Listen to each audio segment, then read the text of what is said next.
cybersecurity it's not a pond, it's like an ocean. Obviously, PKI, which has formed the basis. And now we are talking about quantum computing. It really causes you to always be on top of the latest things. So you've probably seen everything. It's an ongoing journey. So is PQC, in your view, really like a Y2K moment? If you haven't already started your preparations, you're probably a bit late. Yeah, you're behind. But there's also so much that's like a mystery about where to start. Somebody that's able to exploit a single weakness, that's an entry point into your infrastructure. These kind of things kind of hit you. How do you plumb those depths, and which of those depths are most important to address first? What it will mean to be secure in a world where quantum compute resources exist. Advanced techniques have enabled computers to break open RSA. What's really the transition plan? There is a lot of FUD, fear being peddled. Folks like the consulting world that's basically going in and advising. Don't buy into the sky is falling theory. Where does one start?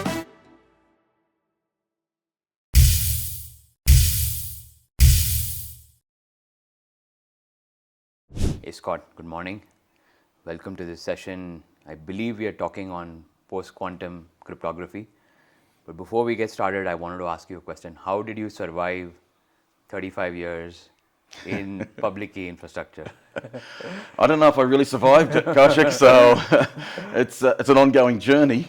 But I started out, mathematics was my love, and it just seemed a natural flow into crypto as where I landed. And obviously PKI, which has formed the basis of most of our financial infrastructure, securing secrets for enterprises, etc., across the last 40 years, etc., seemed like a good place to land, and it's always kept my skill set in demand. And so from that perspective, it's great. And because cybersecurity it's not a pond, it's like an ocean. There's a lot of motion always happening, and you always have to stay on top of things. And that's actually one of the attractive things for a career in cybersecurity, is it really causes you to always be on top of the latest things that are happening, like PQC that we're talking about today. 100%. So you've probably seen everything. You've probably seen the days of RSA. Yes. You've probably seen the days of ECC. And now we are talking about quantum computing, and that's why they need to kind of better protect your assets, infrastructure against what's likely to come. One thing for sure is there's already so much chaos with AI, with other things that are going on, IoT. So is PQC, in your view, really like a Y2K moment? Because we wanted to kind of simplify it for people, right? There are so many people that may be watching this, and we keep talking to so many decision makers. Should they be worried? Should they not be worried? Is it like, the day that an event where somebody says, I've cracked RSA, is it just a cliff that you just fall off and then everything just becomes insecure? So what's your view on how do we advise people on how should they look at it? Yeah, so that's a really good point. And I know that there are a lot of similarities between what happened with Y2K and what is happening with PQC, but there are also some seismic differences in the two as well that have to be taken into account. Where are they similar? I think they're similar in that they're inevitable, and the impact is going to be across all of our infrastructure. And so from the wide expanse of where it's going to impact, very similar. Where do they differ, though, is that we knew the exact date of what was going to happen with Y2K. We don't know when we might have a viable quantum compute resource that's capable of, using Shor's algorithm to break RSA and ECC, which underpin all of our, or most of our, critical cybersecurity infrastructure. So, to some degree, that date that is moving can cause some CISOs who might be responsible for this to think, okay, I have time. And so you don't necessarily have a drawn line in the sand of when you need to be ready by. The other aspect where they differ is for Y2K, we could always roll the clock forward on a computer and you could understand exactly what was going to happen on the date. So you could set up an environment and test and see whether you're ready. We don't have that capability with PQC. We don't necessarily know what the full impact is going to be, or can't necessarily simulate how we will respond and how we'll be impacted by taking away all of the algorithms that we've relied on for now. The good news is, there have been some algorithms that have been defined that are more immune to a quantum computer. We call them our post-quantum crypto, and that's what we're talking about. And so, for those, we just need to make a transition to algorithms that will survive a realized quantum compute resource. But that in and of itself is a challenging piece, mostly because it's complex and we more or less have two algorithms today, like RSA and ECC, that underpin most things that we're using, and they can apply almost in every use case. Take your pick of which you want to use. It's not the same with PQC, because PQC, you've got much larger key sizes, you've got different technology that doesn't exist out there today, that needs to be upgraded in the underpinning crypto libraries that are being used, etc. And so there's a massive impact, a far greater impact to updating to a PQC algorithm than, say, some of the changes that we've made in crypto in the past. And to give an idea, if you think about the transition from like MD5 to SHA-1, one algorithm, right? One algorithm, just a hashing algorithm, that took us more than 20 years as an industry to make that change. And then, okay, SHA-1 to SHA-2, well, so far we're about 13 years into that one. So we're probably on track for a similar time period, and yet the anticipated capacity for a realized quantum computer capable of impacting crypto, or RSA and ECC that we rely on today, is estimated to be somewhere around about 5 to 10 years away from where we are now. It's a moving target. So basically, if you look at performance in the past of just changing some algorithms to, performance of what we need to deal with today to be ready when the event occurs, time is short. And if, to the point that if you haven't already started your preparations, you're probably a bit late. Yeah, you're behind. Well, you say this, Scott, we talk to so many of our customers, CISOs that are running sort of critical infrastructure in large companies. One thought process is obviously the fact that, you have time, but these kind of things kind of hit you because if there's somebody that's able to exploit a single weakness, that's an entry point into your infrastructure. So from that perspective, you have sensitive industries like defense, banking, financial services, all of whom we serve. How should they start looking at this journey? Because on the one side, they are obviously being guided by consultants who pretty much paint a fairly, I think, disastrous view of the world, in the sense that there's a lot of critical information out there.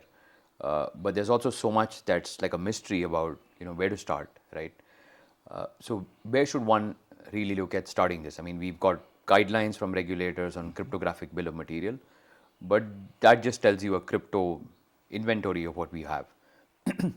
But more importantly, if you're dealing with certificates, if you're dealing with keys, and if you're dealing with algorithms, etc., there are so many things, right? You span, your databases, you span the file folders, you span sort of, the websites, etc. So how does really look at getting started with this, even if they want to, let's say, pilot something in a small way? Yeah, so I think that probably a couple of things need to come into play for any organization that wants to try to catch up and maybe get ahead of the game in terms of their preparation for when that event occurs. With Y2K and also PQC, it was as broad as impact as you could talk about, but it was very specific with Y2K. It was like about 1 inch deep. But with PQC, it's like 5 miles deep. And then how do you plumb those depths, and which of those depths are most important to address first? That is the essential question for the CISOs to deal with today. So I think first thing that should be happening right now is to become educated on what the risk is and what the exposure is for an organization. If you're not already up to speed with how this can impact me, then that's the first place to start. Then you can start with your inventory and your checklists and trying to understand where you're going to focus, etc. And then have a systematic approach to working on those areas that are going to impact your organization first, and then over time be deliberately working towards what the final goal is. I will say that if you're a CISO and you're looking at this problem, if you think that this is just a project that you're going to run for maybe 1 or 2 years, that's already the wrong approach. This needs to be a program, and it's not just PQC. Right. This is about transforming our infrastructure into something that is more resilient and trustworthy and agile over time. So this is really not a PQC project. This is more about a trust infrastructure agility project and setting up your organization so that it can address the PQC immediate issue when it arrives, but also be putting in place those controls that mean that over time we can respond to other threats that might threaten or change what we consider today to be secure post-quantum crypto algorithms. Because, let's be honest, these things have only been around for 10 seconds in terms of crypto, and things like RSA and ECC have decades and decades of trial and protecting us, and in the real world shown be provable in the real world. We know that's going to come to an end. We know through the algorithms, we know once the compute resources are available that will finish. And now we have PQC algorithms that have been through standardized process. NIST has released FIPS 203, 204, 205, and almost 206. These have been through a process, but again, they don't have the decades of resilience that we have with the others, and so we can't necessarily have the same strength or veracity that they're going to last over time. So yes, we should transition to them immediately, or in a deliberate way, but we should also be preparing our infrastructure to transition to whatever the next one will be as we continue to work on this problem of what it will mean to be secure in a world where quantum compute resources exist. So let's break down maybe a couple of things, right? So obviously there's been articles in the news saying that Shor's algorithm or some of these advanced techniques have enabled computers to break open RSA at a 6-bit key length. Is that real? So I think that yes. So demonstrating that the attack process works on small key sizes with the available resources that we have right now, I think that we can have confidence that this is a real thing, right? And for Shor's, Shor's is going to impact integer factorization like RSA. It's going to affect groups like ECC, etc. But also don't lose sight of the fact that there's also Grovers. Mm-hmm.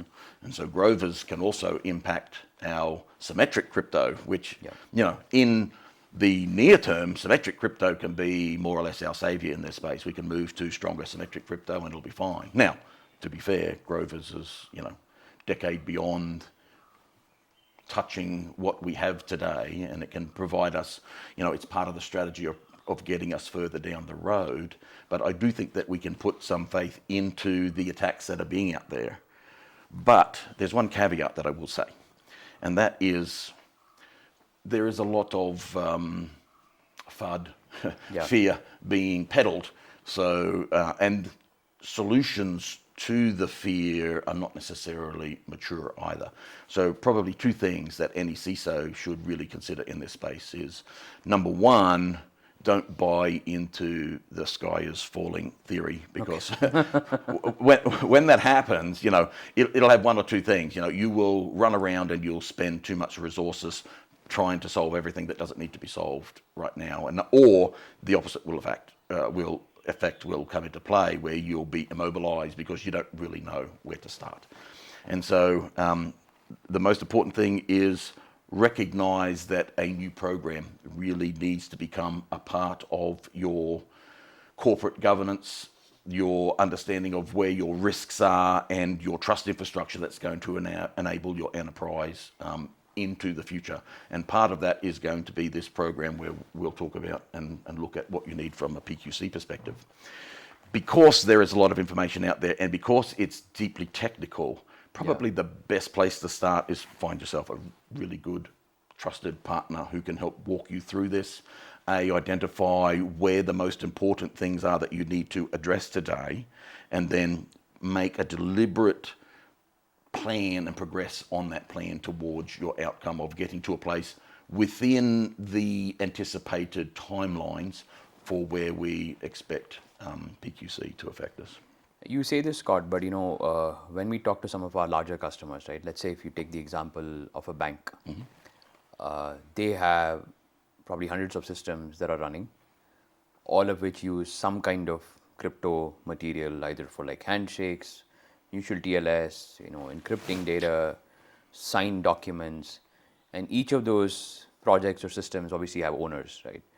But now you have somebody that's a CISO that has governance responsibility on the security aspects of how all of these things kind of tree up, and they have obviously the reporting obligation to the board.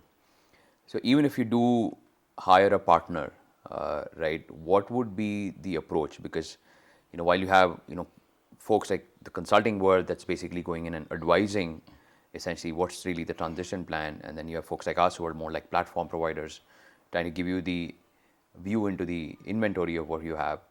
Where does one start? Should you bring on board a consultant, a platform partner? How do you bring on board the different units that are responsible for maintaining the systems with now the CISO in play? It's pretty complex, right? So because I think some of the industries that are likely to get affected earlier are the ones that are more regulated, the ones that are sensitive from a country standpoint. So in my view, it could be like defense, military use, banking and financial services, maybe healthcare pretty quickly because you're holding a ton of personal data. So where does one really start, right? And how should one just go about picking the right partner? So I think there's two aspects that I would say in response to that. Number one, maybe it's a little bit controversial, but I think that because you're not dealing with something that is isolated to just cybersecurity itself, and so I think that the scope of responsibility is well beyond a CISO. It goes to lots of other parts of the organization.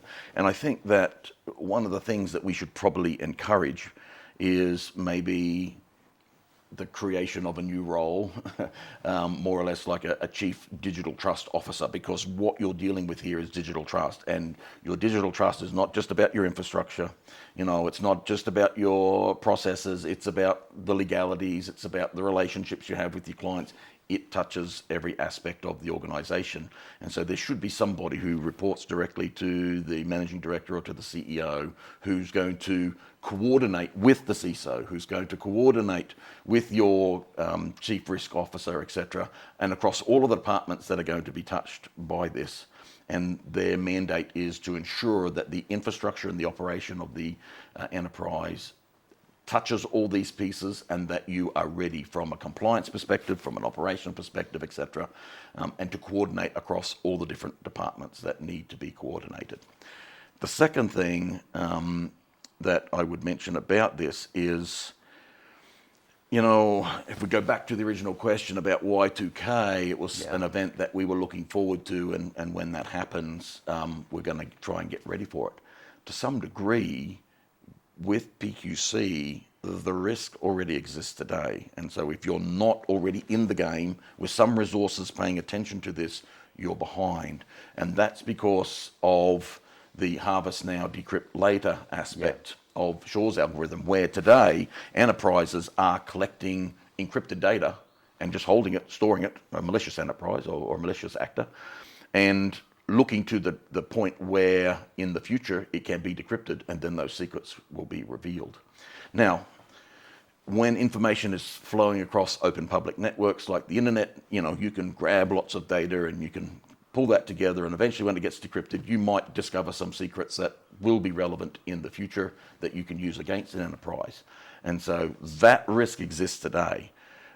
But the bigger risk is probably all the data that you have right now that might be encrypted at rest and being stored, because the way that it's protected today can also be broken with a quantum computer. And so anything that you have at rest, you need to transition to an algorithm that is secure against quantum compute.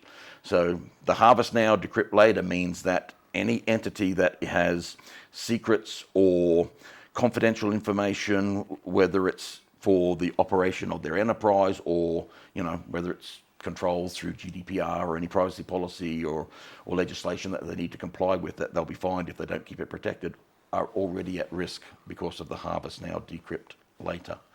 But there's another aspect to PQC that folks aren't talking enough about, and it is more of the long-term threat here, so that when we actually have quantum compute resources, this comes into play. It's really the trust now, forge later. So everything that we have, like we sign a digital document, we trust it now, but once a quantum computer comes into play, you can change it, and it's no longer trusted. So we've got to figure over the long term how we're going to handle that.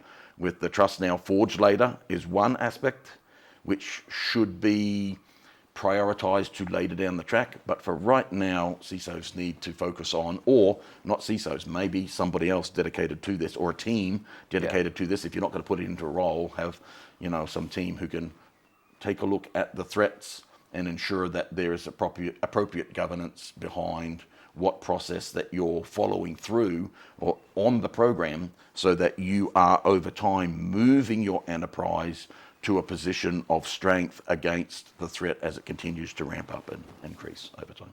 100%. So a couple of other thoughts, right? So if I were to basically sum this up, what you're essentially saying is asymmetric keys are probably at risk.